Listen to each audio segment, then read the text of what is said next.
ಮಾಡುವಂತ ಕೆಲಸ ಆಗ್ತಾ ಇದೆ. ಉದಾಹರಣೆಗೆ ಚಿತ್ತಾಪುರದಲ್ಲಿ ಆಗಲಿ ಪ್ರಿಯಾಂಕಾ ಖರ್ಗೆ ಅವರು ಪಥಸಂಚಲನಕ್ಕೆ ನಿರ್ಬಂಧ ವಿಧಿಸಿರುವಂಥದ್ದು ಓವರಾಲ್ ಎಲ್ಲ ಕಡೆ ಬಿಜಾಪುರ ಆಗಲಿ ಚಿತ್ತಾಪುರ ಇಡೀ ದೇಶನಾಗೆ ಅಂದ್ರಲ್ಲ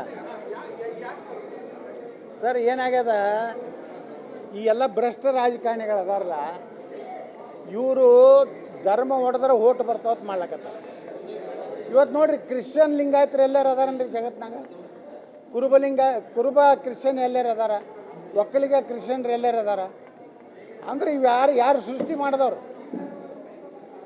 ಇವರೇ ಸಿದ್ದರಾಮಯ್ಯನ ಸರ್ಕಾರ ಅಲ್ರಿ. ನೋಡ್ರಿ, ಯಾವ ಮೀಸಲಾತಿ ಆದರೂ ಅವ್ರು ಮತ್ತೊಂದು ಧರ್ಮಕ್ಕೆ ಮತಾಂತರ ಆದರೆ ಆ ಮೀಸಲಾತಿ ಸೌಲಭ್ಯ ಸಿಗಬಾರ್ದು. ಇದು ನಮ್ಮ ವಾದ.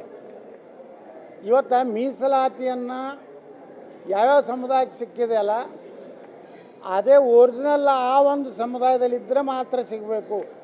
ಇವತ್ತು ನೋಡ್ರಿ, ಹಿಂದೂ ಕುರುಬಾತ್ ಬರೆಸ್ತಾ ಇದ್ದಾರೆ, ಹಿಂದೂ ಒಕ್ಕಲಿಗಾತ್ ಬರೆಸ್ತಾ ಇದ್ದಾರೆ, ಹಿಂದೂ ಲಿಂಗಾಯತತ್ ಬರೆಸ್ತಾ ಇದ್ದಾರೆ. ಯಾಕಂದ್ರೆ ನನ್ನ ಸಾಲಿ ಸರ್ಟಿಫಿಕೇಟು ಹಿಂದೂ ಲಿಂಗಾಯತ ಐತಿ, ನಂದು ಹಿಂದೂ ಲಿಂಗಾಯತತ್ ಇವ್ರು ಬರ್ಸತ್ತಾರೆ. ಲಿಂಗಾಯತನು ಧರ್ಮ ಎಲ್ಲೈತಿ ತೋರಿಸ್ರಿ, ಎಲ್ಲಿ ಗೆಜೆಟ್ ತೋರಿಸ್ರಿ ನನಗೆ.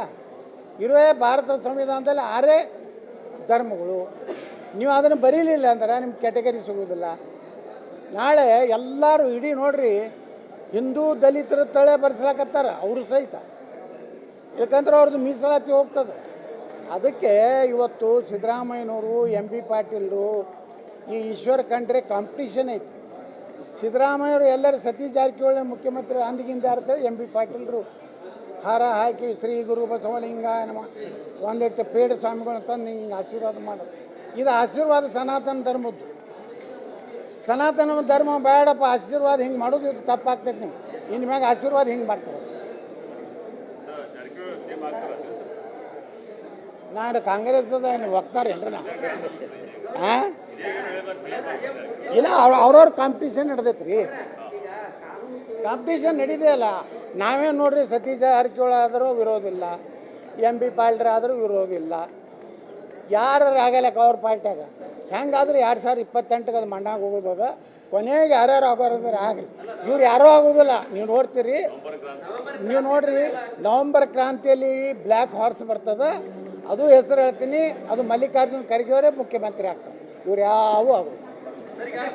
ಪ್ರಮುಖವಾದ ವಿಚಾರ ಅಂದ್ರೆ ಈಗ ಸರ್ವೋಚ್ಚ ನ್ಯಾಯಾಲಯದಲ್ಲಿ ಮೇಲ್ಮನವಿ ಡಿಸ್ಕ್ವಾಲಿಫೈ ಆಗಿದೆ ಸರ್. ಸ್ವಾಮೀಜಿ ಅವರು ಮರುಮನವಿ ಸಲ್ಲಿಸಬೇಕು, ಹೈಕೋರ್ಟಿಗೆ ಹೋಗಿ ಒಂದು ವಿಚಾರ ಇರುವಂಥದ್ದು ಭಾಗಶಃ ನೀವು ಹೇಳಕತ್ತೀರಿ.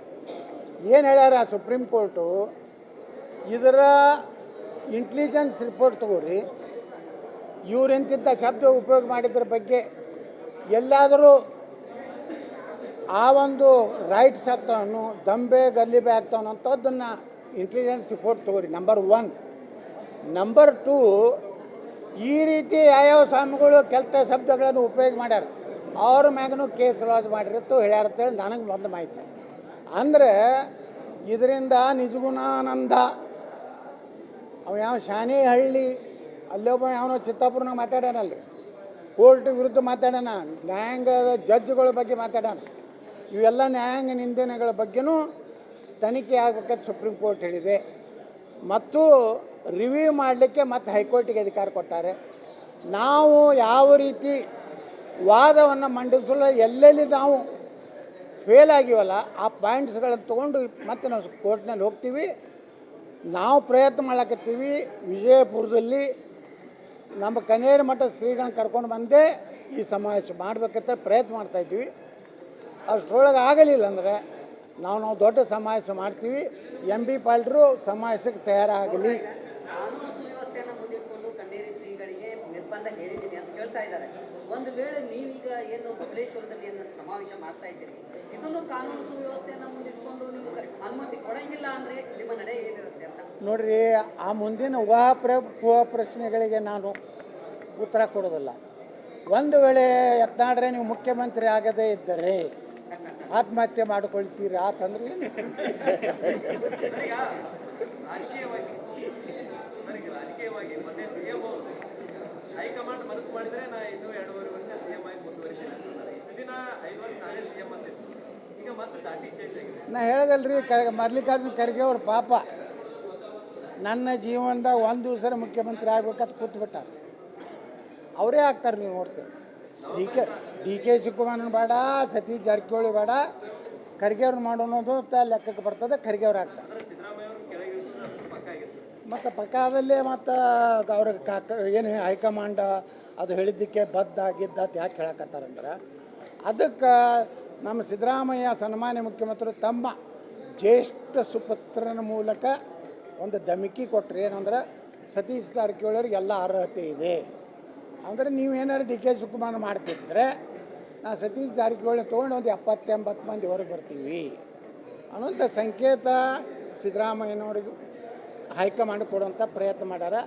ಪಾಪ ಅಲ್ಲೇ ನಾನು ಸುಮ್ಮನೆ ರಾಷ್ಟ್ರೀಯ ಅಧ್ಯಕ್ಷ ಮಾಡಿ ಕುಡಿಸ್ಯಾರ, ಅಲ್ಲಿ ಕೆಲಸ ಇಲ್ಲ ಬಗ್ಸಿಲ್ಲ, ಯಾವ ರಾಜ್ಯಗಳು ಇಲ್ಲ, ಉತ್ಪನ್ನ ಬರಲಾಗೈತಿ.